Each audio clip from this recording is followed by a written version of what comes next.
Okay, good morning ladies, Shavua Tov Mevorach, Tizku Leshanim Rabot to everyone. After an extended break, we are back, Baruch Hashem, and what better way to start the class in the month of Elul. As I mentioned last night in the class that some of you may have attended, Elul is actually a gift that HaKadosh Baruch Hu gives the person in order to become a keli, in order to become a recipient, to be able to receive Hashem's blessings. The question is, how do we become that? At the end of the day, we went through a whole year, and I hope that everyone, Baruch Hashem, had a good year. But we always know that in the night of Rosh Hashanah, we say two things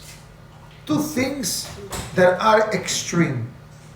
One sentence says, Tichle Shana Bekileloteha.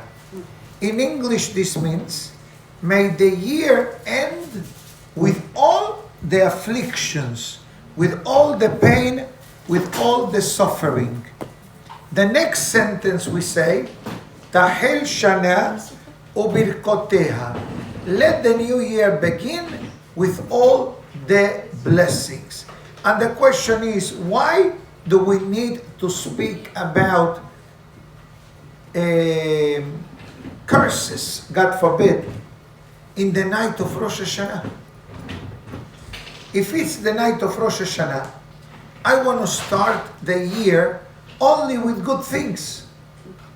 But I think that we need to understand what does it mean really, this pasuk.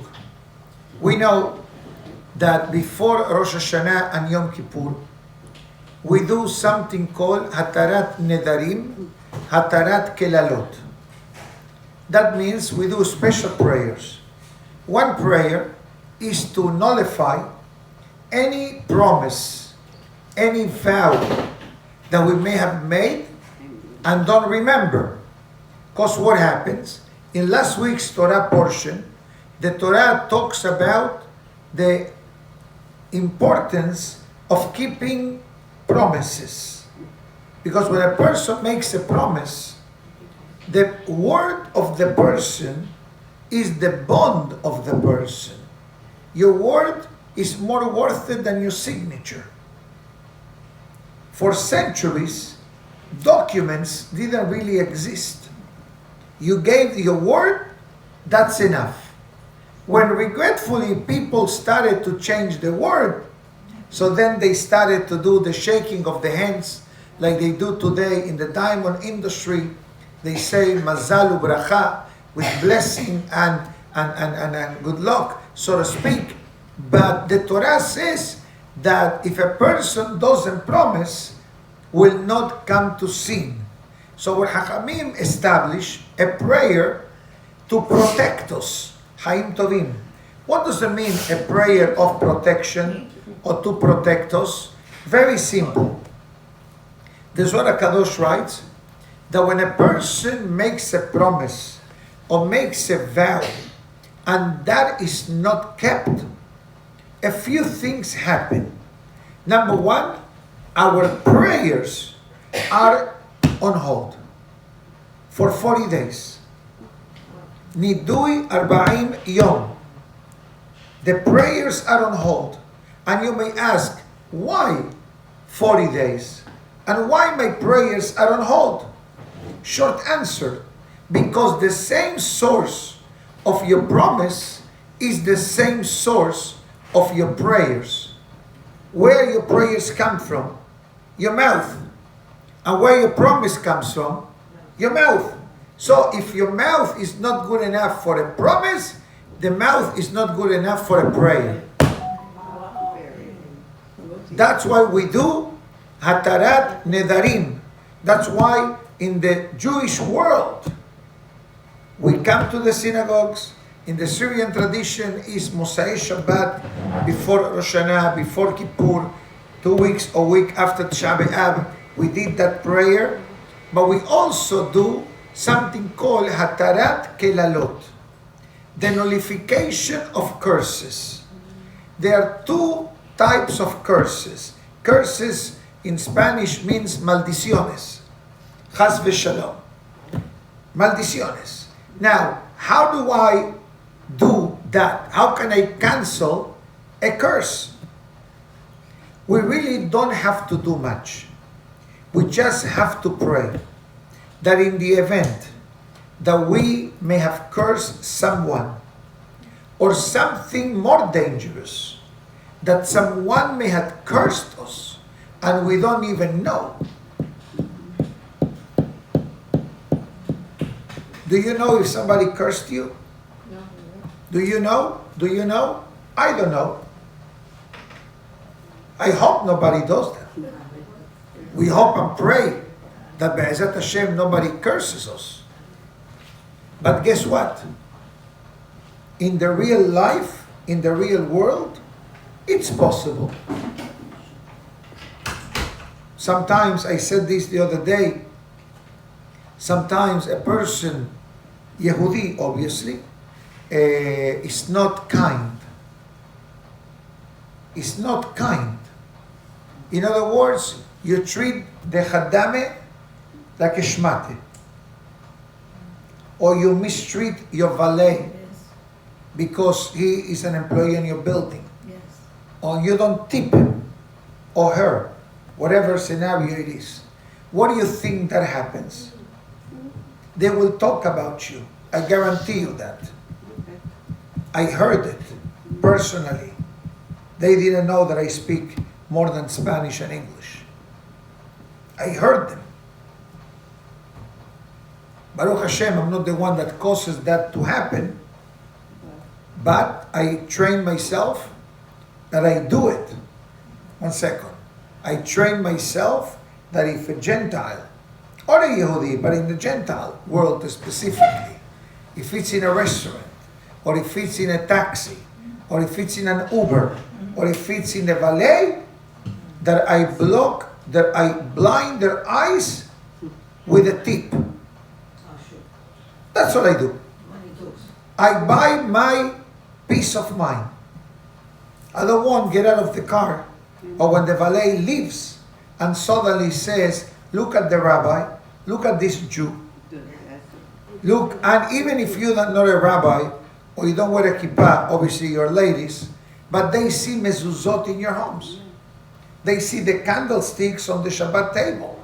They see the Shabbat table set up. They see pictures of family, of Hachamim. So there is no way to escape. So one of the Hatarat Kelalot that we do is for the unknown curses that someone may have cursed us or anyone of a family. One more thing I'd like to add. I said this to someone yesterday, that there is another concept that we need to be careful with. It's called hakpada. What does it mean, hakpada? Hakpada means that someone holds a grudge against you. I had a case a few weeks ago. Someone called me to apologize. I don't know who this person is. I knew afterwards who this person is. And he says, I'm calling to apologize. I said, what did I do? He says, you didn't do nothing. I did. I said, okay, what did you do? He says, I was upset at you for 20 years. Wow. That's a long time. Wow. At me. Not at you, at me. For 20 years. Can you imagine somebody calls you to apologize after 20 years? That was my question. Does it have an expiration date? It's a great question. If it has an expiration date, I hope it expired the first day. But one rule in life you need to know.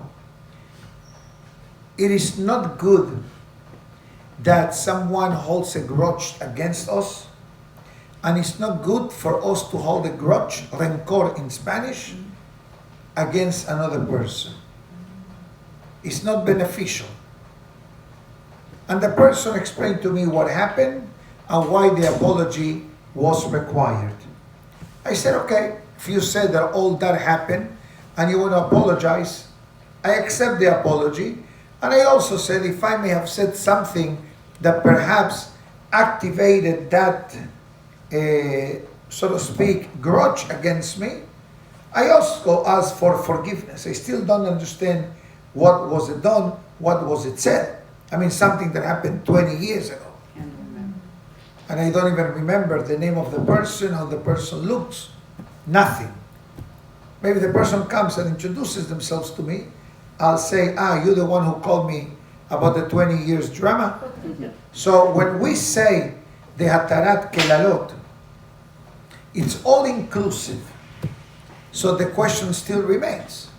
If I and you and I and all of us did hatarat kelalot before Rosh Hashanah, why in the night of Rosh Hashanah I need to say Tichle Shana Bekileloteha Tahel Shana Ubirkoteha. Let the year ends with the curses. I already finished with the curses. I got rid of them. Mosai Shabbat. Now Rosh Hashanah is going to be on Shabbat. So the previous Mosai Shabbat, we're going to remove this. So why do I need to say it a week later? So I heard this from Hacham Shaul Maleh from Mexico.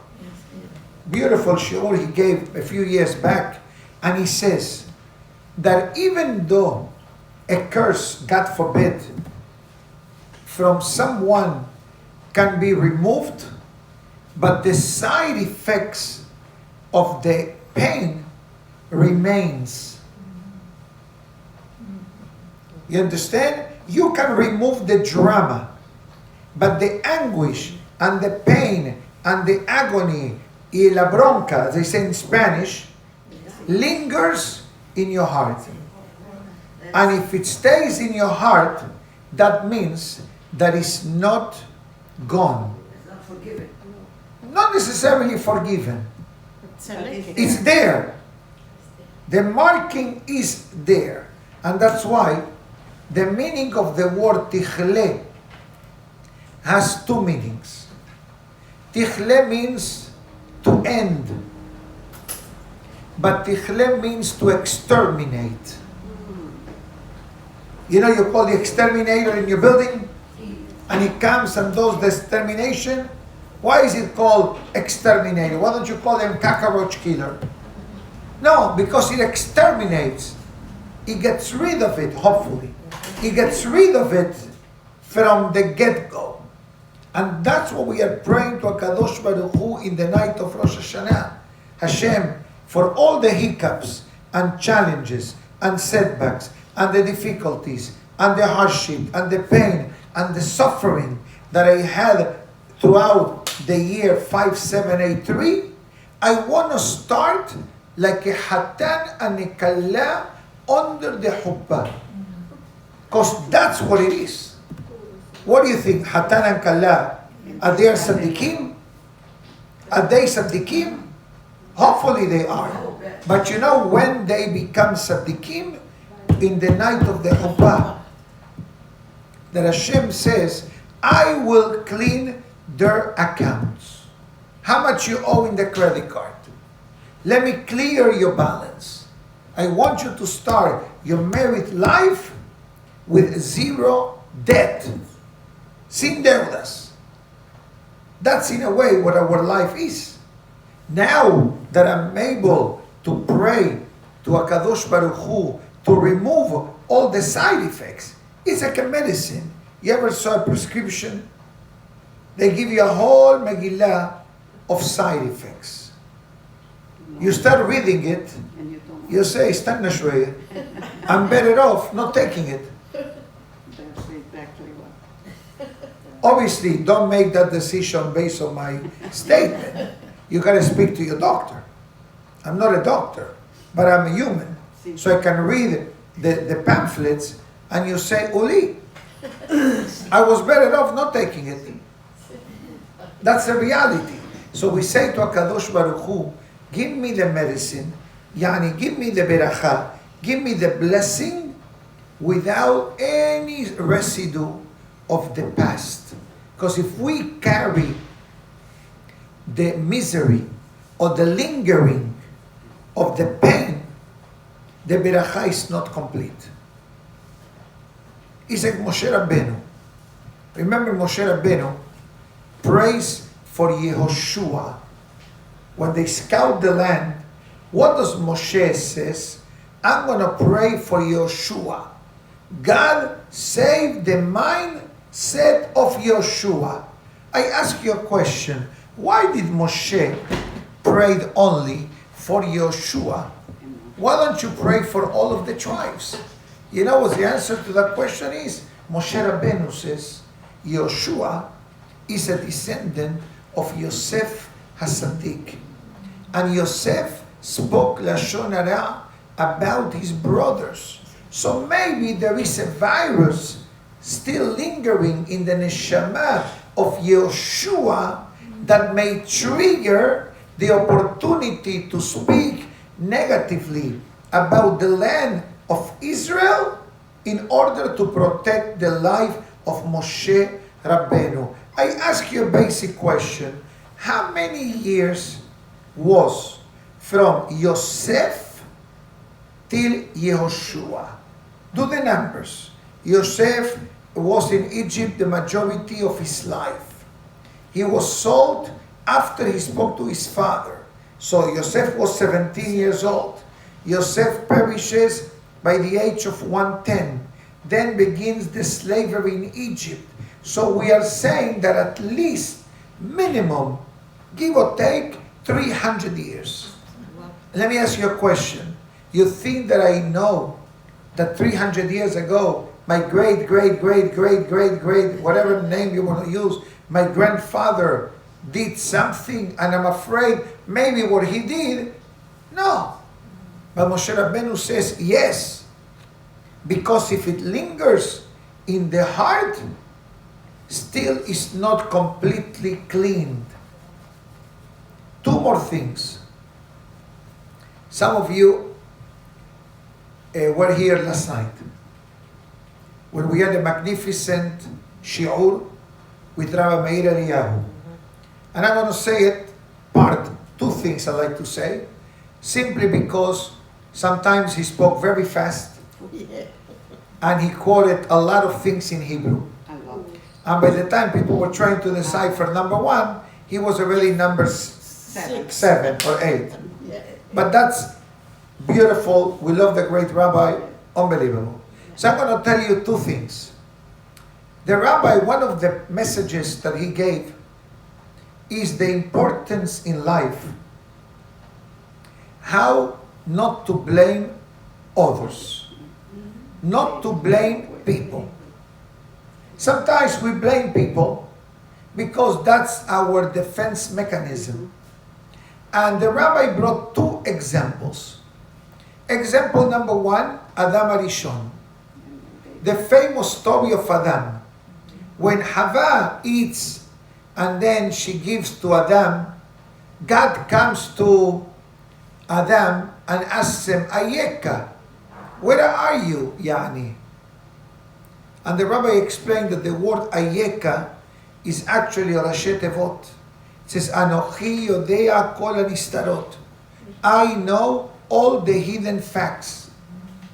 So God asks Adam, I know what you did.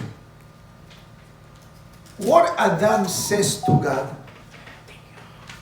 What Adam says to God? God, it's not my fault. The wife that you gave me tempt me to eat. So what does he do? Adam points the finger to God and to his wife. That's what the pasuk says. Haisha asher natata imadi hishiani ba'ochel. Yani God says, Adam says, it's not my fault. You gave it to me. You gave me this wife, and she gave me, I'm a good husband, I listen, shalom bayit. Wait. Fast forward, Hazid. Fast forward, Shaul HaMelech. Famous story of Shaul, how Shaul lost the kingdom. and God says, I don't want to see him, give me somebody else. Why? Shaul was given the mitzvah of eradicating Amalek. Amalek was mostly gone, with two exceptions. The king of Amalek and the sheep of Amalek. What happened with the king of Amalek by the name of Agag? Agag became the forefather of Haman. What does that mean? That if Shaul would have done what he needed to do, Haman will have never come to the world. So Shmuel comes, and Shaul says to Shmuel, I did what I was told. Shmuel says, hold on a minute, the king is alive, and I hear the animals, I hear the sheep of Amalek are alive. No, don't worry, these are animals to offer to God. So comes Shmuel and it says to Shaul, you think that God is waiting for these animals? God is happier when you follow the will of Hashem. We really, in one sense, obviously we need Mashiach and we need the Bet HaMikdash. Nobody denies that. But what can I do that is even better than offering a korban in the Bet HaMikdash? Lishmoa bekol Hashem. To follow the commandments of the Torah. That's what the Pasuk says. Ha'iseh Hashem be'alfei elim. Kim lishmoa bekol Hashem. Do you think that God is waiting for you to offer 1,000 offerings? Don't do the offerings. But be a good person. Behave properly. So unfortunately, we know the end of the story. Shmuel got rid of Agag, and Shmuel told Shaul, Chalas, God doesn't like you anymore. And I think that the Pasuk, I'm giving you the mild version. The Pasuk says a stronger language. God cannot see you. In Spanish, say, ni pintado ni en figurita. Yeah, and you cannot even see a picture of him, God says. That's when David was appointed to become the king of Israel. But even David, later on in history, when Natan HaNavi comes to David HaMelech and rebukes him about the story of Bathsheba, the famous story of Bathsheba, what is David HaMelech's reaction? Hatati, you are right. I recognize. Shaul started to justify. Adam started to point the fingers. David, Hatati. I admit that I did wrong. The question is, where does David get this strength? You are the king of Israel, and I'm going to share with you a secret. Why Bathsheba was called Bathsheba? Short answer, the Zohar Kadosh writes, she was predestined to marry David HaMelech from the 7 days of the creation of the world. All the way, Shamayim they wrote Shidduchim. Adam Hava, Abraham Sara, Ishak Rivka, Yaakov, Rachel, Leah, Bilhah, Zilpah, David, Bathsheba. But he went to the whole movie. David and Uriah, David and Shaul, David and Michal, it's a whole Megillah. The life of David HaMelech. You know, our holy rabbis tell us that every person can find themselves in the book of Tehillim. If you look for yourself in the book of Tehillim, you're going to find yourself. How? I'm not sure if you're going to find your name. But all situations that a person can imagine, David HaMelech went through. The good moments, the difficult moments, the painful moments. His father-in-law wants to kill him a few times. his son turns against him, a few sons, headaches with the in-laws, headaches with the son, with the daughter, balagan, completo. All bahta, as they say, all types of dramas, God forbid, David HaMelech endured. But the question still lingers on the table. Where does David gets this strength of recognizing a mistake? Which I will tell you one more thing. The Gemara writes, Kol haomer David HaMelech hata eno ella to'eh. Whoever says David sinned with Bathsheba is mistaken. That's the language of the Gemara. So we need to understand, if that's the language of the Gemara, why so many things are mentioned about David and Bathsheba? Short answer, the way things were done, it created the problem. From a halachic perspective, the marriage between David and Bathsheba was kosher. And that's why Shlomo, born from this relationship, becomes the next king of Israel and builds the Bet HaMikdash. Otherwise, that will have never happened. But our rabbis tell us that even though by the code of the book, everything that David did was halachically kosher, but the way things were done and the misconception that people developed, that was the issue in the story of David and Bathsheba. But the question still is on the table. Where does David learns the benefit of recognizing mistakes? Before I answer, we started Selihot, and one of the most famous lines of Selihot, the pasuk says, "Mechase pesha'av lo yasliach u'modeh ve'ozev yeruham." I will translate, and it says as follows: Mechase pesha'av, a person that wants to hide their sins. Hide. The person makes sins, and the person wants to hide them. How do you hide a sin? Very simple. You say to yourself, not a big deal. Many people do it. People do worse. All kinds of justifications. So if somebody that's justifying what they are doing wrong, can they do teshuvah? No, because what teshuvah is, in a nutshell, recognizing. And that's why the second part of the sentence says, umodeh be'ozev. But the person who says, you know what, I recognize I need to become better, yeruham, God will shower upon them compassion. Why? Because you are saying, and guess what?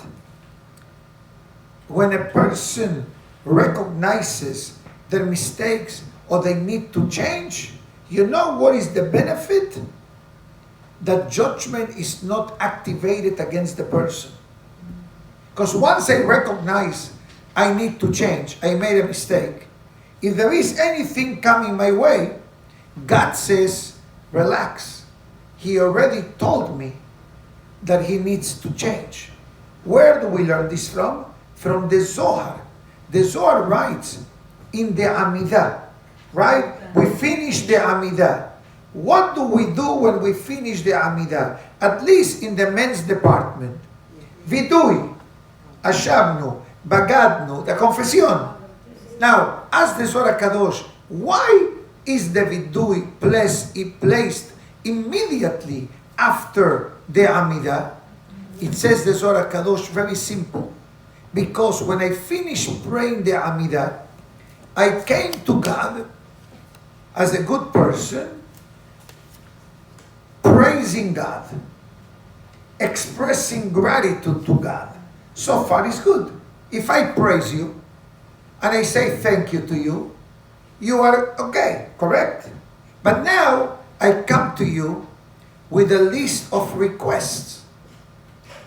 Refuah, Parnasa, salvation, solution, marriage, children, whatever need you have. Now I'm asking for a credit line. I'm asking for a credit increase.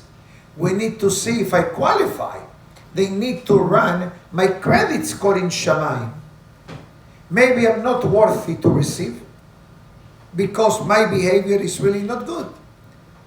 So the Zohar HaKadosh says that the moment that the judicial court system is about to open up their mouth to say why I should not qualify to get any of my requests, God says, relax, guys. He already told me that he made a few mistakes and he's going to work in fixing them. That's exactly what the Zohar HaKadosh says. For that reason, after the Amidah, we say Tahanun. So the Tahanun buys me time, buys me protection. And that's what the Selichot says. Umodeh be'ozev, the person that recognizes Yeruham will achieve compassion from heaven.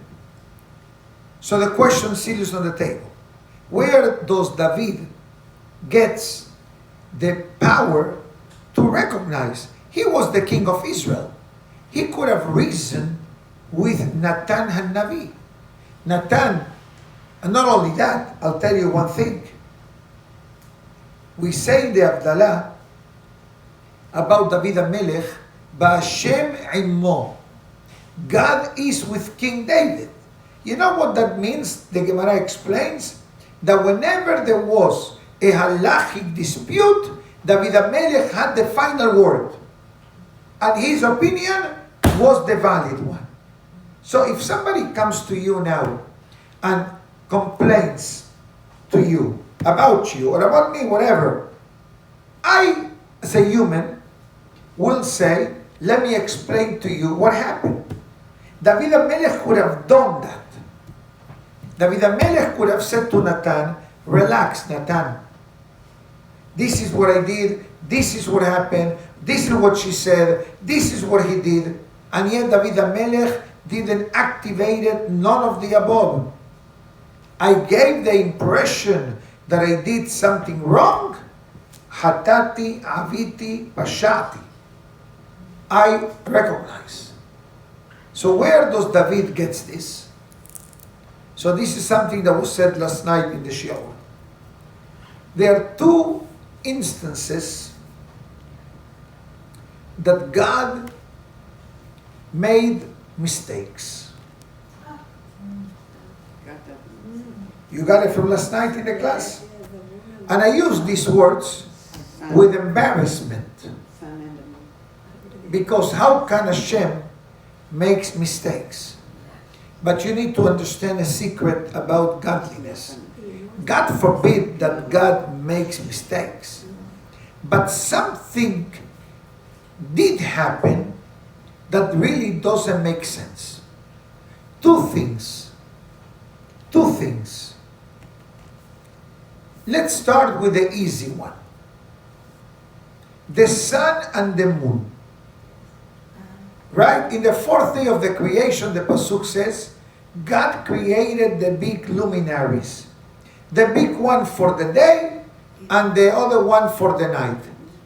The moon, look in Rashi, quotes the Gemara, all-known Gemara, says to God, God, Mehila, you created two stars, sun and moon, same size. Then you say, Pasuk in the Torah, the big one and the small one. I don't understand. How could it be that two kings will share the same crown? What God says to the moon? You know what? You gave me a good idea. I'm going to shrink yourself. I'm going to shrink you. And you're going to be depending on the light of the sun. That's the reason why the sun and the moon till today are this huge discrepancy in the physical size. The week of the creation were exactly the same. But later on, God talks to the moon. And God says, You know what? You're right. I misunderstood what you said. I thought that you're trying to bully me. To tell me, God, we have two, you gotta decide who's gonna be on the head, who's gonna be in the back seat. The moon says no. You said in the Torah, I created the great luminaries. And the same line you say, the big and the small. Make up your mind. Are we the same or we're the big and small? What God says in the entire Torah, in the reading of Rosh Chodesh, U'brashei Chodshechem, at the end of the reading of Rosh Chodesh, the Pasuk says, Us'ir Eizim Ehad, offer one goat, Lehatat LaHashem, to atone for God's sin. What sin?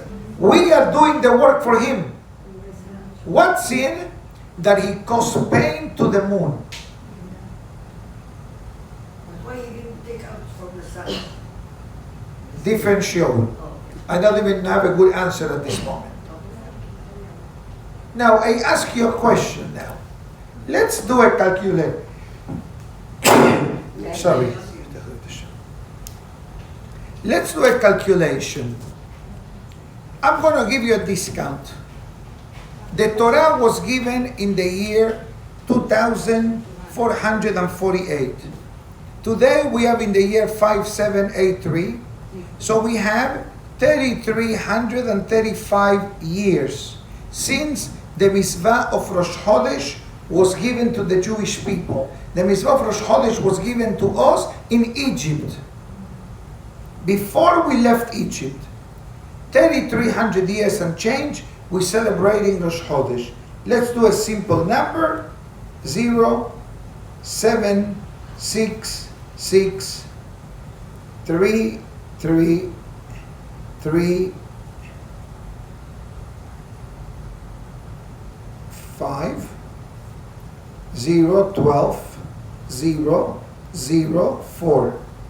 Since the Rosh Chodesh commandment was given, we celebrated Rosh Chodesh 40,020 times. 40,020 Rosh Chodesh till today. This is not counting Adar Bet. So let's make it easy. 41, not 41. Okay, 40,500, easier. And every one of them, God sends us a message. Remember the offering for me. Let's read the pasuk again. Us'ir Eizim Ehad Lehatat LaHashem. A goat offering to atone for a sin committed by God. That's the meaning of that verse.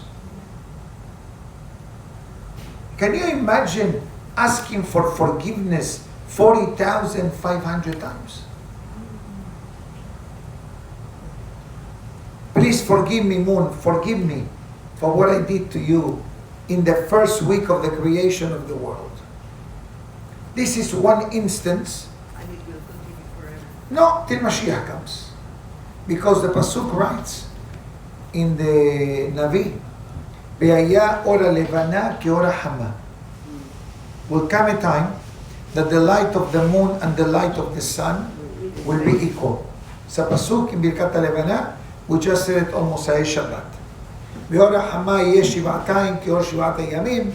And he says the light of the sun will be equal to the way it was in the beginning of the creation, when Hashem will heal all of the Jewish people. So this is case number one. The second case is even more strange. The Pasuk writes in Pirasha Bereshit, after the moon, the next day, who was created? Animals, birds, fish. ויברא אלוקים את התנינים הגדולים God created the big Leviathan. Leviathan is a mega-sized fish. The Gemara writes, how the day of Hashem runs, how the day of God runs. We know our schedule, but how is the day of God runs? So the Gemara gives a lineup, but in the middle the Gemara says, God spends time with the Leviathan, pays him a social visit. Now, the rabbi said this last night. He couldn't understand what does it mean that God pays a social visit to the Leviathan fish. So we need to know a few details from this. Number one, when the world was created, the pasuk says, Zachar unkeva bera'am. God created two genders, male and female, no more. For the outside world, you have more. Dangerous. Dangerous to the world. They don't know what they're playing with. But the pasuk says, male and female. You know what the Gemara writes about the Leviathan? If they turn in the ocean, they will flood the entire world. So what did God do? He took the female Leviathan to preserve it for Mashiach's survival. We're going to have a Saudah of Leviathan. But what happened now? The male is alone. What God says, I'm the one who wrote in the Torah, Lo tov heyot ha'adam levato. It's not good for a person to be lonely. I'm the one who writes in the Torah, and what did I do? I took his partner, female, the wife, and put it in the freezer till Mashiach comes. Haram. He's by himself. God says, let me spend time with the Leviathan. Keep in company every day.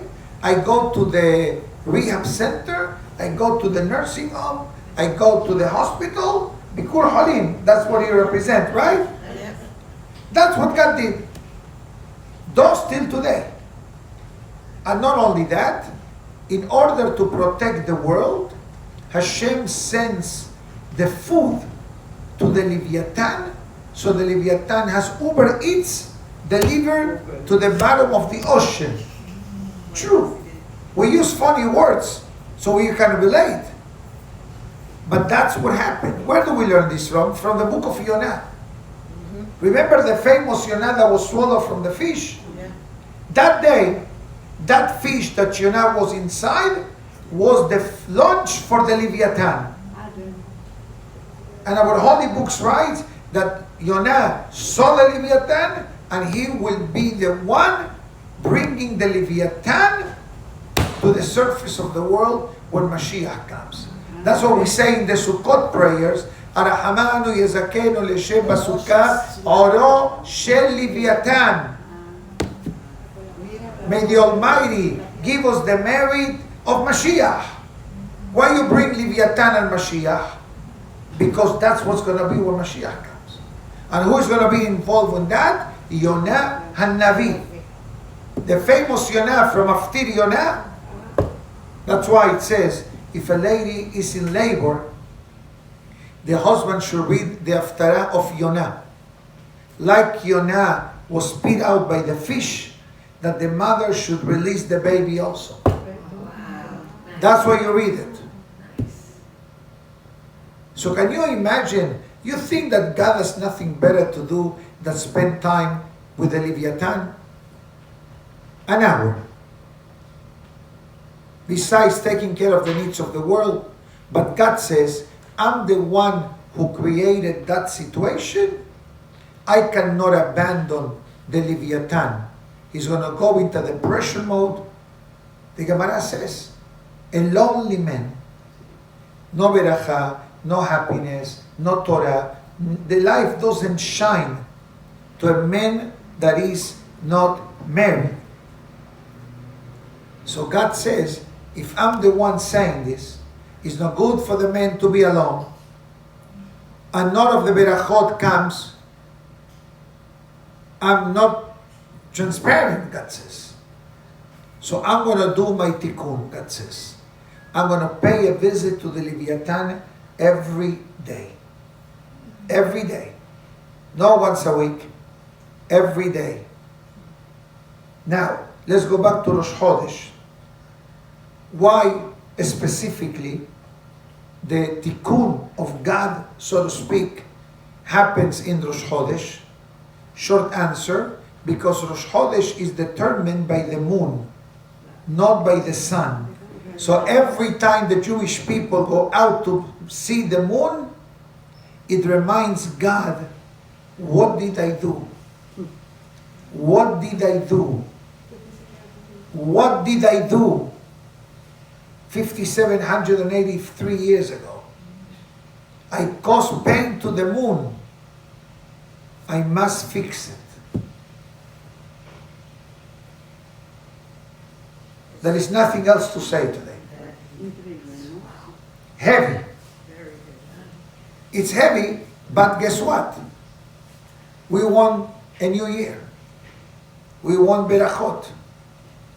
I mentioned this in the pasuk of Shir HaShirim. The easiest formula to activate Hashem coming our way is what Shlomo HaMelech writes in the Shir HaShirim. Ani ledodi vedodi li. I make the step. I make the first step. Ani ledodi. I do the first step. Dodi li. Boomerang. You give tzedakah, the money comes back. You give maaser, the money comes back. You have kindness and mercy and compassion on another person, it comes back to you. Boomerang. It's up to us. Baruch Hashem, today is only the 11th of the month. We have 19 days. 2.5 weeks to catch up, to do the best that we can, and Be'ezat Hashem, when it comes the night of Rosh Hashanah, not only the lingering difficulties of the year will be completely wiped out, is we get a new identity. We get a new ID card. You're a new person. Photoshop. Photoshop. We look one way the day before, the next day, happiness. Baruch Hashem, it's early enough that we really have the opportunity to activate all the beautiful things that HaKadosh Baruch Hu has in storage for all of us. Have a great day, everybody. Good seeing everybody back. Shavua Tov u'Mevorach. Tizku l'shanim rabot.